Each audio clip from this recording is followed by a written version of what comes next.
what we'll do, we have an opening and a closing. Each one is 2 minutes. So we'll start here, then I'll rotate. Each time we do another question, we'll just keep rotating. So no person is starting at the same spot over and over again. So Mike, we'll start with you. Introduce yourself, and you get 2 minutes for your opening remarks. All right, thank you. Hey everybody, I'm Mike McCabe. I am one of the 10,000 or so people running for governor. I was born and raised on a farm here in Wisconsin in Clark County. I spent most of my life, though, my adult life, working to expose and break the grip of big money influence in politics. And both of those things are big motivations for bringing me to this race. I look at what Wisconsin is becoming, and I just see us becoming a shadow of our former selves. I want to do something about that. I want Wisconsin to be a place where we aim as a state to erase the words working poor from our vocabulary. I want this place to be a state with a living wage for every worker, health care for all, debt-free education for everyone, high-speed internet everywhere. I want Wisconsin to be a place that aims to be the first state in the nation fully powered by renewable energy. But I'll tell you, if we're gonna get to that state, we have to deal with something else, and that's the cancer growing in the body of democracy. Because I will tell you this: we will not ever get clean air and clean water from dirty politics. We will not get good health care from a sick political system. We won't get all of the things we want. We'll never get anything but thoughts and prayers from elected officials after every mass shooting, as long as we have elected officials paid to offer nothing but thoughts and prayers and take no other action. We will not get living wages from a dying democracy. We have got to deal with that cancer growing in the body of democracy. And that means that as Democrats, we cannot continue to play along with a system of legal bribery. We have got to practice what we've preached. We've got to lead by example. We do that, and we can take back this state, and we can make this state make the state of Wisconsin the state that it has the potential to become. Thanks so much for being here, everybody.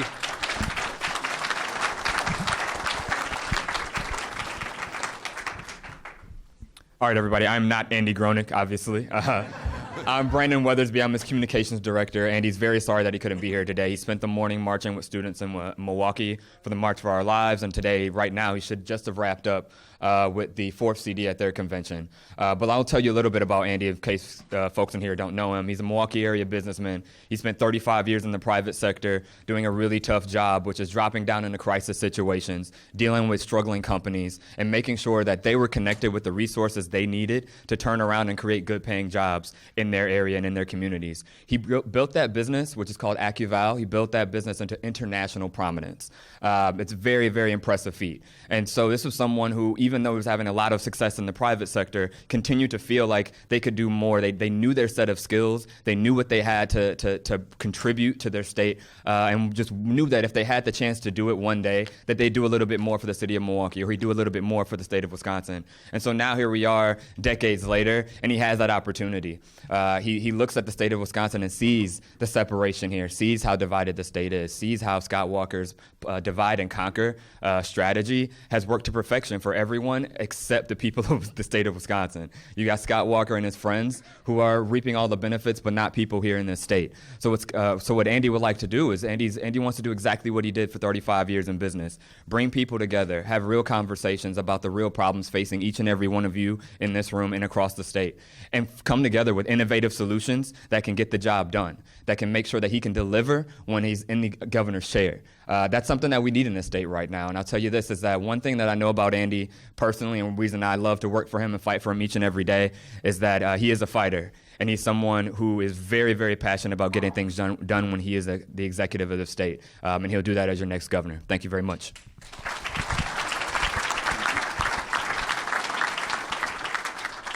Good afternoon. My name is Matt Flynn. I'm a candidate for governor, and I wanted to come over and introduce myself and tell you why I'm running.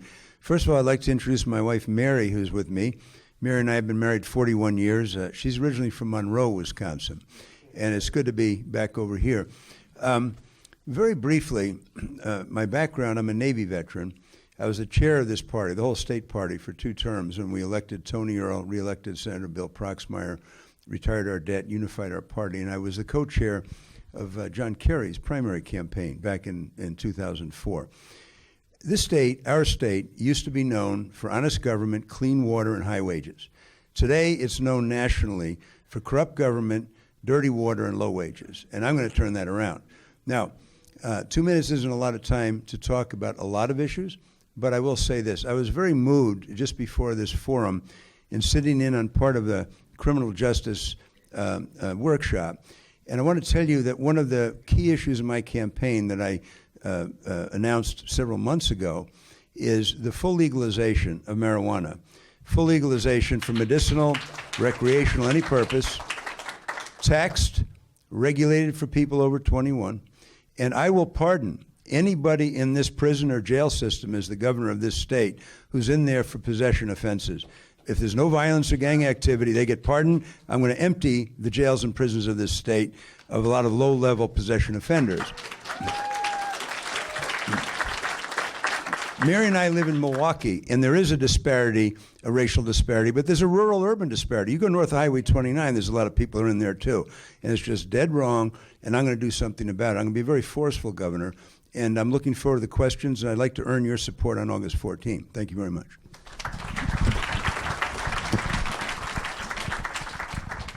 Hi, everyone. Many of you know my wife, Kelda Royce, because she represented Mazomanie, Black Earth, Barry, Cross Plains, and Madison in the Assembly for 4 years.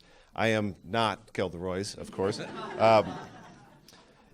And I was going to use the campaign's talking points to introduce what she's running for here, but actually the last song by the Grannies inspired me to tell a little story about Kelda and how she made the decision to run for governor. It was a few months ago, we were having dinner with friends of ours, and they were talking about, as we always do, we were talking about politics, and these friends looked at me and they said, Dan, why don't you run for governor? They say, you look like a governor. You rock a blazer, like you just look like a guy who could run for governor. And I could just feel Kelda tense up. I could feel like the veins on her head start to come out, right? So we're driving home, and she's like, Dan, you're not qualified to be the governor. You didn't serve in the Assembly. You're not a lawyer. You didn't pass meaningful. You don't even know how state government works. And I was like, Kelda, I didn't say I was running for governor, right? So I think that might have pushed her over the edge. And so here we are. I'm going to do my best to talk about some of the policy issues and some of the answer the questions that come up here in the discussion. But just imagine someone smarter than me, someone nicer than me, and someone much more qualified than me answering these questions today. Thanks.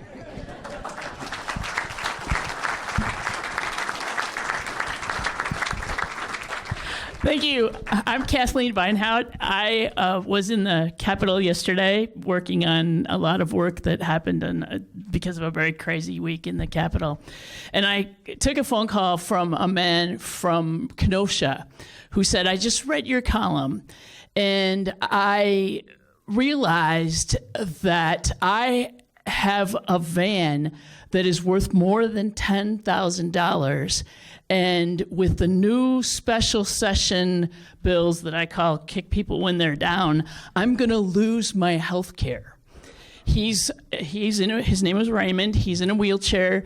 He said it was impossible to get a van that was wheelchair accessible, that was worth less than $10,000, and that's one of the bills that was passed in the special session we had in the legislature a couple weeks ago. He said, why did I hear about this? I didn't hear anything about this. How come we're not fighting to stop this? And I said, well, Raymond, I've been fighting to stop it and writing about it about every other week so that people know about it. But right now, we don't have the votes to stop it. We have to change who's in the Capitol. And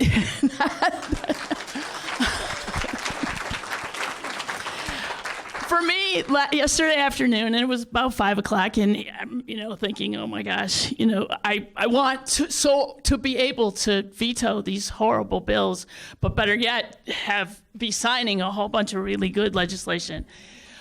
why I am running for governor is to put people first, people at the center of state policy, people as the top priority, people just like Raymond. Far too long, the state has spent way too much money on helping a few very well-connected companies. And we have the money, ladies and gentlemen, to put people first, to give free tuition for tech colleges and two-year campuses. And go to my website, KathleenVinehout.org. Read all about it. Thank you. All right.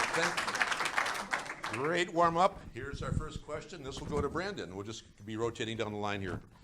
What special assets, skills, and experiences would you bring to the governor's office? How will these attributes affect the laws, policies, and actions you may take? 2 minutes. 2 minutes, that's all. Well, that's easy because I'm not running for governor, right? So, no, I think the question, the answer to this is pretty simple, and it goes to why I'm here and why I'm working for Andy. I spoke to Andy last summer about potentially coming on his campaign. Didn't have to. I was working at the Democratic Party at that time. Decent job, a job that continues to be a job throughout an election cycle. Unlike a lot of what we're doing right now, you lose, you go home. And one of the things that made me want to work for Andy was his insistence on having conversations again in this state, on his insistence on bringing people together in this state, and knowing that just because a problem is tough and just because there is a lot of opposition on the other side doesn't mean that there's no common ground to be had there. So I think I can speak for Andy that that's the kind of approach that he'll bring from the executive's office, that he's someone who can work with the other side of the aisle to figure out these are things that the people of Wisconsin want us to get done.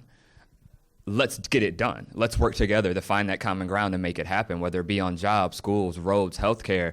Let's make that happen. And so I think that's one thing that was very refreshing about Andy and refreshing about his leadership style, and could be refreshing for the politics and the culture of our state, is to have someone who's willing to stand in the middle and say, anyone who wants to be a part of the conversation, anyone who wants to be a part of the solution, let's come here and let's figure it out. I'm not going to sacrifice my values. No, not whatsoever. I'm a Democrat and I'm a progressive, but let's come to the center of the table here and let's figure some stuff out. And I think that that's what the difference between Andy and any of the other candidates that I've been able to see or work with. And I think that would be the difference between Andy and obviously our governor, who governs from one side of the aisle. Thank you. Thank you. I'm reminded of an anecdote involving Adlai Stevenson when he ran against Eisenhower. And he gave a terrific speech, and somebody from the crowd shouted out, "You will get the vote of every thinking person." And he shouted back, "Yes, but I need a majority." And so, and then as Mario Cuomo said, you campaign in poetry, you govern in prose. The question is, there's going to be one Democrat on that stage against Walker in October, and it'd be great to harness all the abilities of all these people, but there won't be. There'll be one. You're the employers, and we're auditioning for a job. You've got to decide. You're not going to get perfection. You've got to decide who is best able to prosecute the case against Scott Walker, to take him apart on that stage. I'm a former Navy officer. I've been on the bridge of a ship in the North Atlantic in a gale at night with sailors under me. I can handle myself. I've also been a trial lawyer, and I've appeared before the Supreme Court many times, courts of appeals. I know how to argue. He's an untruthful individual. In fact, I know Scott Walker. I've been on panels with him. I have never seen him express a human emotion. In other words, happiness, joy, sorrow, fear, nothing. It's totally robotic. And how to dismantle somebody like that is an art. It really is. And I'm looking forward to it. I am looking forward to it. I really am. And the truth is, there are very many good people here. So you've got to decide. You've got to look everybody in the eye and say, who do we think can really do the job? I've had a great deal of experience. I was the chair of the party. And if you being the chair of a party, you think there are divisions now and all this, Bernie Hillary, resistance establishment. There are always divisions in the party. I've unified the party once. I've led the party once. I would like to lead it again. I would like to lead the state as the governor. Thank you very much.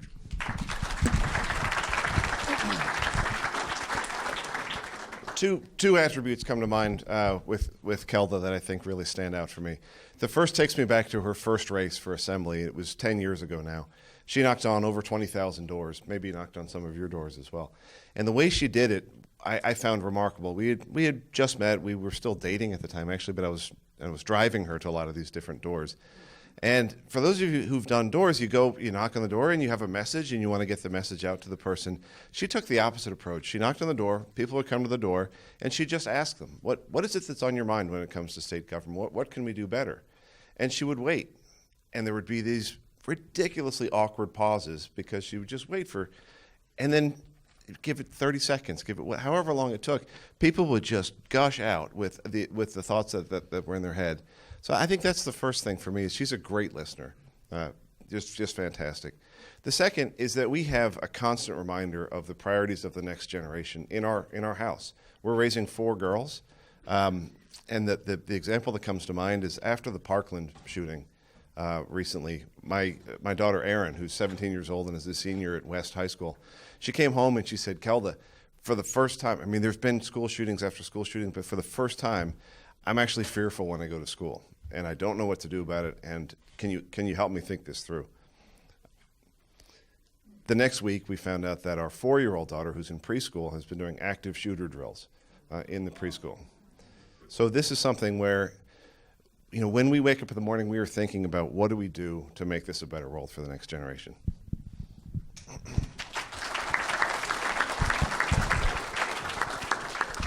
I think that running for governor is a job interview, and we need to talk about who has the skills, who has the background, who has the temperament, who has the ability to be able to figure out what has to be done. The governor writes one bill, it's called the budget, and it's a big bill, and it governs a whole lot of state government. My background, I started out working at 14. I was a nurse's aide for 5 years. I put myself through school. My first job was as a teacher. My bachelor's degree is in education. I taught 5 classes of health to 15-year-olds and decided to go to graduate school.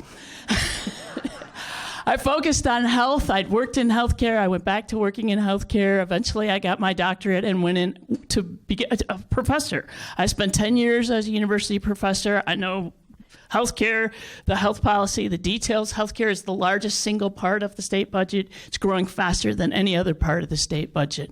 Then I followed my childhood dream to become a full-time dairy farmer. I got up at 4 a.m., and sometimes those cows' tails were a little dirty, and they hit me across the face, and Republican attack ads don't bother me. I was in a difficult position of having a son when we had to drop our health insurance because it cost too much money and the price of milk went really low. We didn't have health insurance, and my son was very ill and ended up having to have emergency surgery and $15,000, and 3 scars later, we ended up taking out a second mortgage. And the story that I tell is told by farmers and city people all across the state, and it is the reason why we need health care for all. We can solve this problem, but we need somebody who does the homework, who knows the details, who knows where the bones are buried.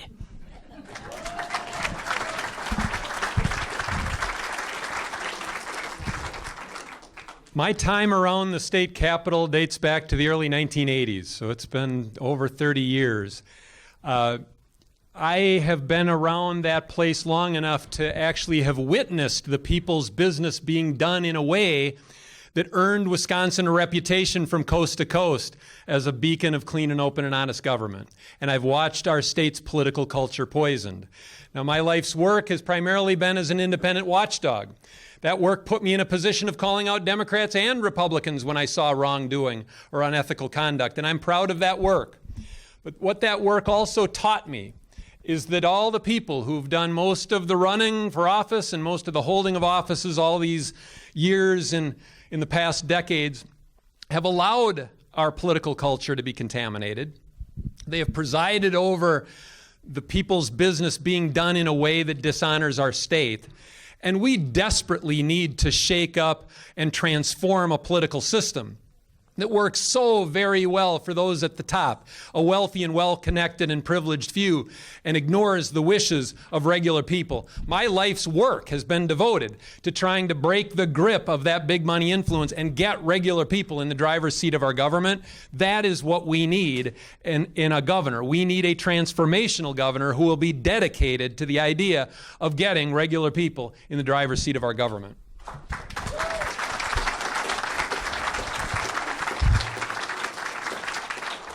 All right, moving on to question number 2, and we'll begin with Matt on this one.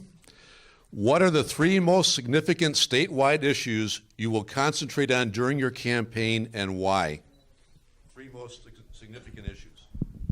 Thank you very much. The most significant issue for me is wages and unions. One of the first things that I would do when I got in with a compliant legislature, and otherwise what I can do with executive orders and the veto power, is repeal right to work, repeal Act 10, put back in the prevailing wage, and raise the minimum wage. They have, the median wage adjusted for inflation right now is lower than it was under Jim Doyle 10 years ago. The orders from his donors are put a lid on wages. And they do have a dilemma. The Republicans have a dilemma. That is, they're basically wage killers who bust unions to kill wages, but their guiding principle is securities fraud. And so their dilemma is this: how do you bust unions, kill wages, and leave people with enough cash in their wallets to cheat them out of it? I mean, that literally is their dilemma. So I'm going to help with that dilemma by being the governor. The second thing is health care. He turned down $1 billion in Medicaid supplement, $1 billion to look like a conservative against Christie and Kasich, and 70,000 people got thrown off of health care. You know that if 70,000 people lose their health care, somebody died earlier than they had to die, and leave his family or her family earlier than they had to. That was immoral. I will get that billion back, and I will open up Badger Care to everybody. The third thing I will do is with education. He's destroying the University of Wisconsin. He's a vandal. He himself left university under humiliating circumstances, and he has a deep psychological urge to destroy accomplishment. And I will restore statutory tenure, put back in the full funding. In fact, the funding levels from long ago, so tuitions fully funded can come down. And I'll reaffirm the mission statement. And on K-12 education, I will fully fund K-12 for public education, not private. Those are my three priorities. Thank you.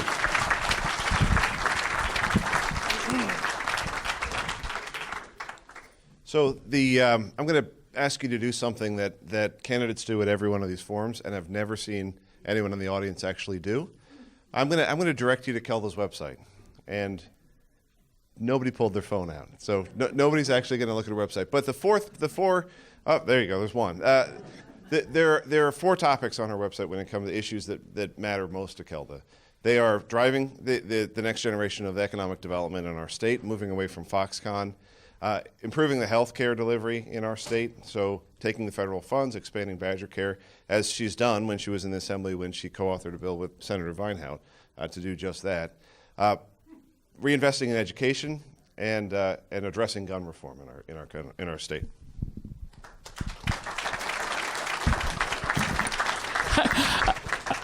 Kelda and I just did an interview, and it's going to be on television tomorrow, so you can see a little bit more detail about us talking about healthcare. It's quite entertaining.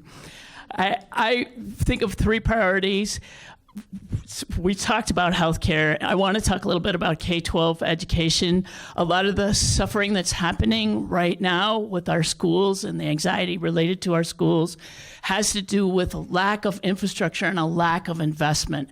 I serve on the Blue Ribbon Commission on School Funding, and we've been all over the state hearing story after story after story about the mental health issues in schools, about the resources that are not available, about the mental health issues the teachers experience when students are going through strife. All of this comes back to resources. Guidance counselors have been cut. School psychologists have been cut. School counselors have been cut.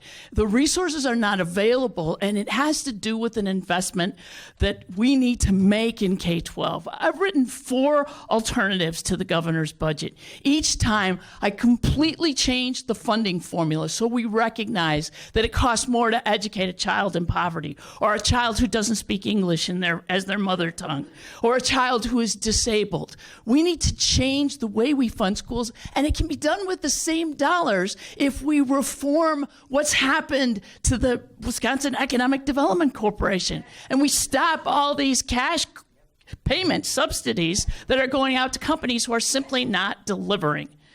And then we need to fix the environment. So much of what's happened is because of the labor issues, because of a lack of respect. We need to hire back the scientists and put them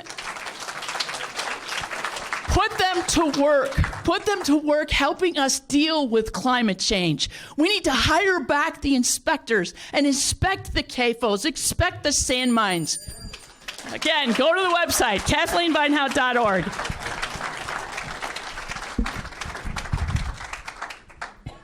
First priority is to empower working people, to build a sturdy economy from the bottom up instead of trying to manufacture a sturdy economy from the top down. Stop showering tax breaks and state subsidies on a few at the top, and empower working people with living wages for every worker, with health care for all, with debt-free education.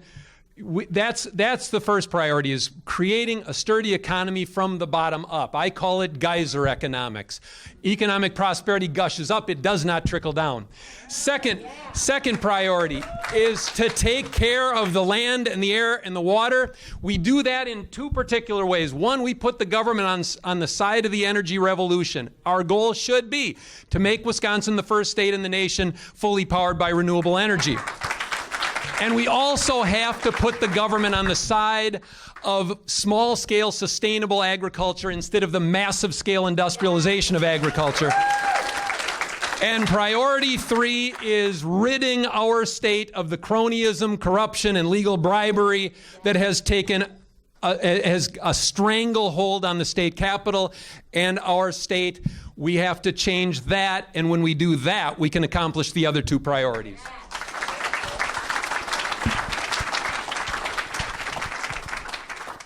Great. So we've talked about jobs, talked about healthcare, talked about education a bit, and you can find all of that on Andy Groning's website, andygroning.com. A lot of detailed plans there, much to my chagrin as communications director. He put a lot of information up there that he wrote by himself, by the way. He did not ask anybody out in D.C. to write a policy plan for him. He didn't ask anyone in Madison to write anything for him. He wrote them himself because these are his ideas. This is really how he feels about the state.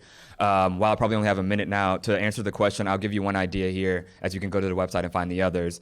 One thing I like about Andy is his vision. He's someone who doesn't just think, you do this thing and I get to point B and then everything's fine. He thinks of how to connect those dots and see the larger picture. And so what Andy understands is that the state is facing a cliff right now when it comes to young people leaving the state. People aren't being attracted here. Folks aren't being recruited here. There's no incentive for young individuals like myself and others to come to Wisconsin, to set down roots and to build a life here and to contribute to what we're doing here as a collective state. So one of the first ideas that Andy threw out back in, I want to say it was August, was to give businesses in the state of Wisconsin and students for that matter a retention tool and a recruitment tool. Let's tell graduates, don't pay, we're going to waive your state income tax, and we're going to make sure that you can put that to your student loans for the duration of your loan as long as you work and live in Wisconsin, work full-time and live in Wisconsin for 6 months. What Andy gets is that people will not only come to Wisconsin, not only will businesses be able to recruit young people and top-tier talent to Wisconsin, but those folks are going to settle down. They're going to meet a lady, a guy. They're going to create a home, create a life, and invest in our state. I think that's part of that vision, and again, that different way that Andy thinks that is very advantageous, I think, to the state and to our future as well. So again, andygroning.com, that idea and many more are on there as well. You don't have to whip your phones out right now, but highly encourage you to after the event. Thank you.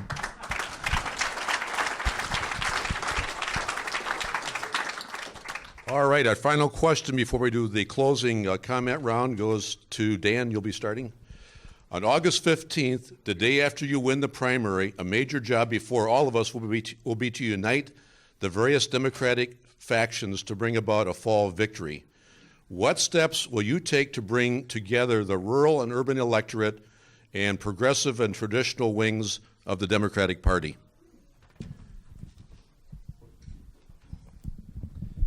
That's a pretty specific question that I don't actually know the answer to, so I'm going to punt on it. Kelda has fully committed to back whoever it is that wins the primary here. She believes it will be herself, and she's always worked for other candidates, so she'll do whatever it takes.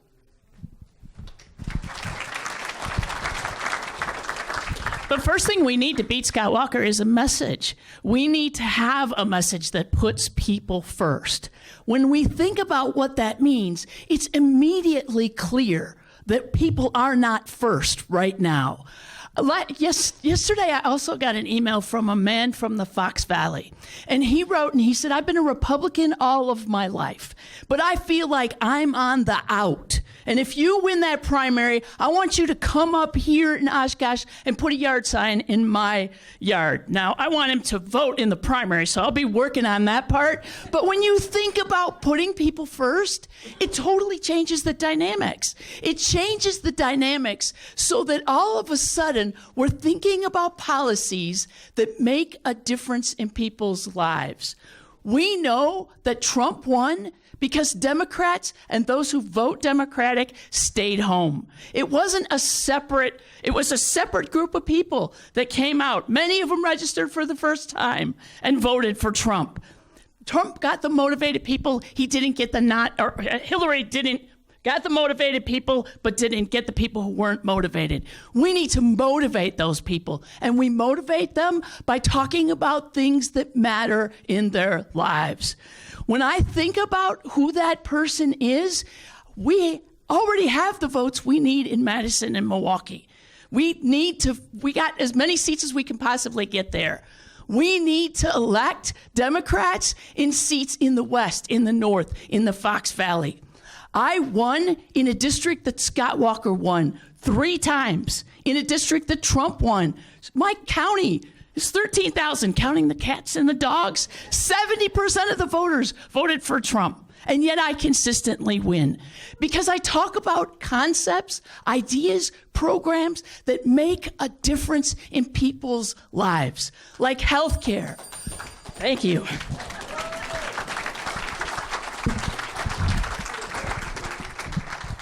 We will not get a new governor by simply winning in places like Madison and Milwaukee.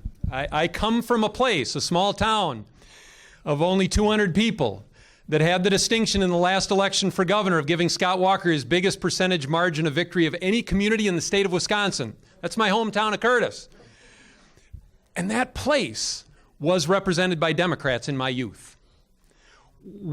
We have got to compete in every nook and cranny of this state. There are too many forgotten people living in forgotten places in Wisconsin. We have to go to those places. Our campaign has traveled more than 60,000 miles now, just since September 12th, when I announced my candidacy. You can't put on 60,000 miles making trips between Madison and Milwaukee.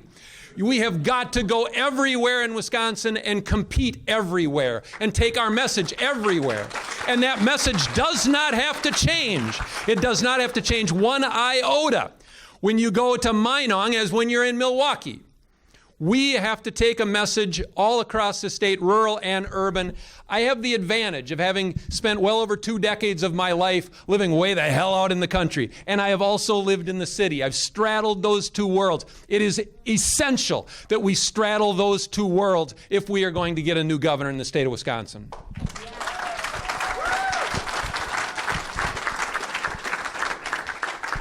All right, excuse me, I got something in my eye, but I'm gonna keep talking, so don't be distracted.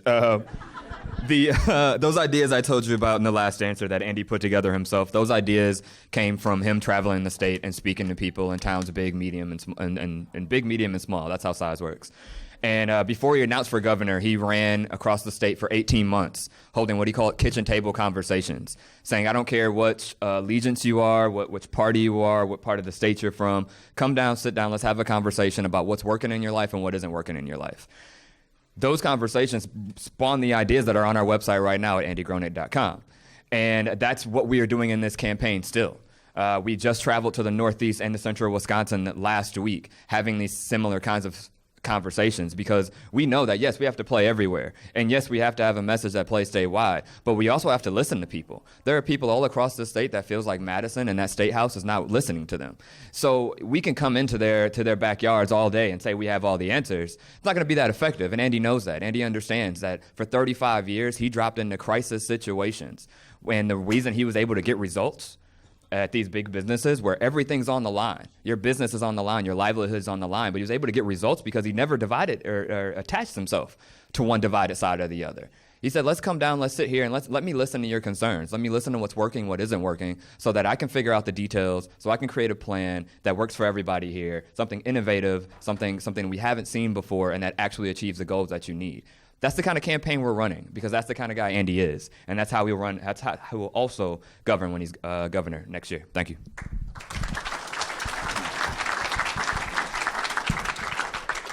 Thank you. On the ship I was stationed on, we had sailors from Mississippi and Alabama, New York, California, Arkansas, Wisconsin, Wyoming, and we were shipmates. There was no urban-rural divide, there was no north-south divide, and there was no racial divide, and there was no class divide. We worked together. We stood watch together, we went on liberty together. And that's how I look at it. Everybody in this room is my shipmate, and so is everybody in the Democratic Party and everybody in the state. 100 years ago, Fighting Bob La Follette was not seen as a Dane County Democrat. Fighting Bob La Follette had unnegotiable integrity. And as I go around the state, what we need restored in our government is unnegotiable integrity, and we don't have it now. And I've been up in Spooner and Osceola. I've been up in, and I have relatives in Random Lake, Monroe, Wisconsin Rapids, Hayward, all over the state. These are relatives as well. But when I go around the state, the message is one of restoring integrity to our government. That's what people want. And they don't look on me as a Milwaukee guy or any other guy, although I do meet with my fellow veterans around the state and have gotten good support. But ultimately, the issue to me is this. 100 years ago, Fighting Bob La Follette cleaned up the corruption in the 19th century. Right now, we need a Fighting Bob La Follette for the 21st century to clean up this corruption, and that new Fighting Bob La Follette I want to be named Matt Flynn. Thank you.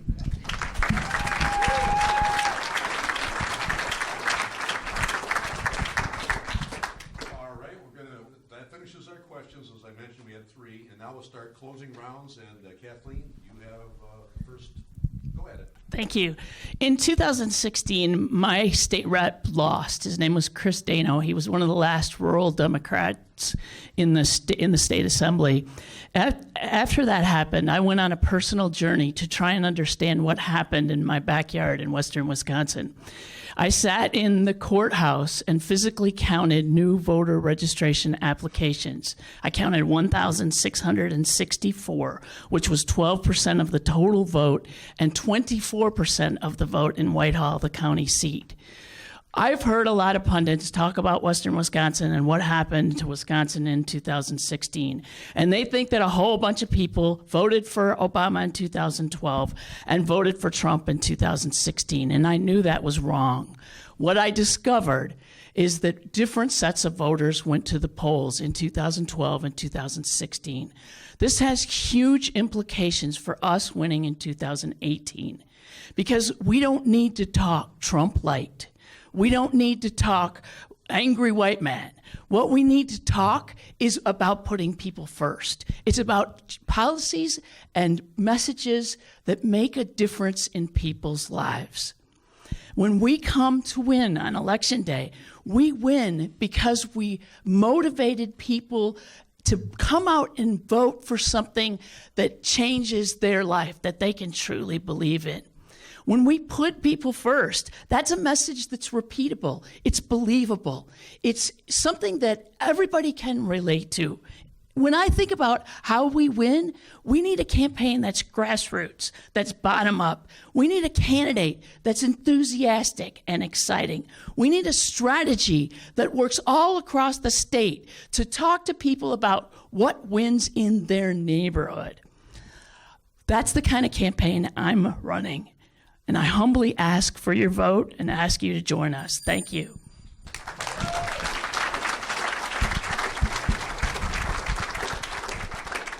I said a moment ago that we won't get a new governor by winning simply in places like Madison and Milwaukee. I was in Park Falls not too long ago. They heard that I was from Curtis, and And you should have seen people, they said, he's from north of Highway 29. And that matters to people. We can't ignore places like that. But I'll tell you, there are two other things that will not beat Scott Walker. We will not beat Scott Walker with money. He will have vastly more than anyone. We're going to have to do this with people power. We're going to have to do this with grassroots organization. This is going to have to be people talking neighbor to neighbor all across the state, because he will have vastly more money than any of us. And there's one other thing that will not beat Scott Walker. We will not get a new governor by simply telling voters over and over again what's wrong with Scott Walker. We have got to be for something. And we have got to offer a vision of what this state has the potential to become and how to reach that potential. It has to be an inspiring vision. It has to be, it can't be timid. This is no time for timid. This is no time for same old, same old. We have got to break the mold. When we make the people in those forgotten places a better offer than they have been made in a very long time, we're going to win in 2018.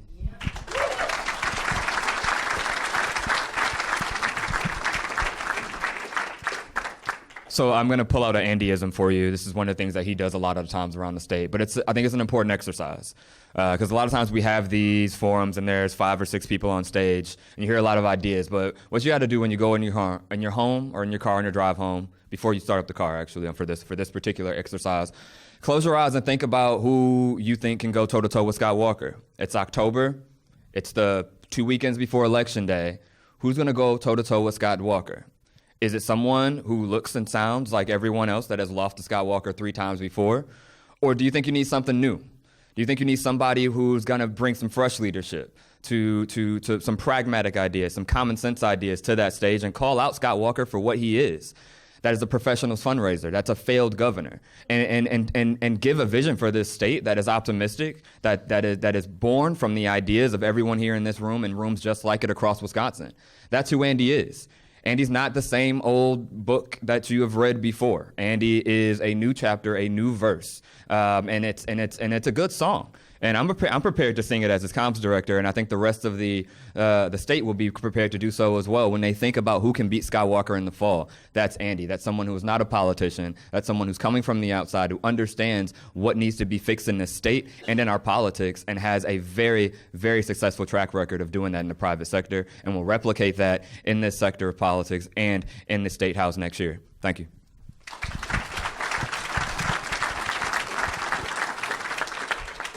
Thank you. It's very good to be here. And in my summation, I just want to talk about 3 issues that I think reflect tremendous financial mismanagement of this state that must be corrected. One of them is the Foxconn contract.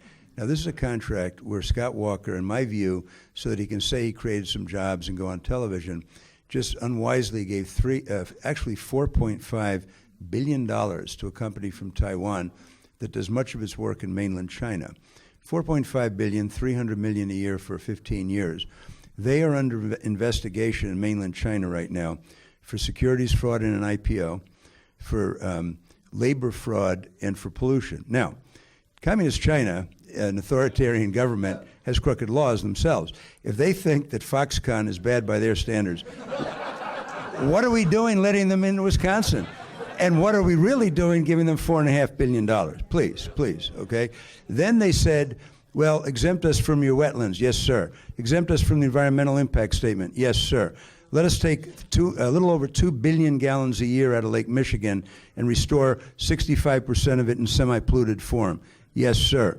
And give us the eminent domain power to throw people out of their homes. Yes, sir. And exempt us from the Court of Appeals jurisdiction. And he's not a lawyer, and he said, yes, sir. Why did they do that? The only entity in the history of the state that is not subject to the jurisdiction of our Court of Appeals. They get sued in Racine. It goes to the 5 Republicans on the Supreme Court who rubber stamp whatever they say. Number 1. Number 2, he got rid of $800 million in train money, and $1 billion, as I've said before, in health care. As a swing of $6.3 billion, we can't afford that. That would recirculate in the state many times. We need an aggressive and tough governor. We need a smart governor who knows how to financially manage this state. Thank you very much. I appreciate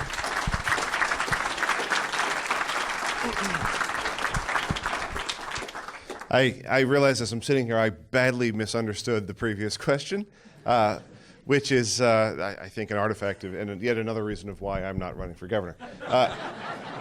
I thought the question was, are we going to unite around the candidate? But the question was, how do you unite Wisconsin? How do you get urban areas and rural areas, and how do you speak to everyone? And the reason I misinterpreted it so badly, I'm sitting here reflecting on it, is because it's just not a topic of conversation in our house. We don't think about people who live in Wisconsin as being urban or being rural. We just think of them as people. And Kelda's out hustling. She's wearing out our car right now at 3 events tonight, and that's why she asked me to be here today. So what we do talk about around the kitchen table is how do we make this race a race of national interest? Because it is a race of national interest. In fact, it's a race of global interest when you think about how Wisconsin will maybe determine how things go in 2020. So her strategy for this race is connect with people, be authentic, and be herself in a way that speaks to a national audience, and bring in that attention and help and get that support from all around the country, because it is that globally important type of race. So many of you have seen her first video. People talk about it as the first time a candidate breastfed in a campaign video, which is great. She did do that. But really, we think about it as first time someone was truly authentic and was just herself, unapologetically. She sat there and she talked about legislation that she had written and passed, and she did so in a way that I think makes people feel understood and heard, and I think that's going to be the key for Kelda as she goes forward and does make this race one of national significance. Thanks.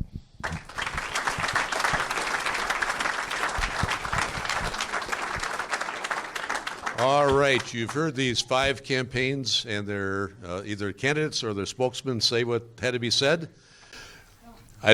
What I heard is that any one of them is better than Scott Walker. That's what I heard. Any one of them.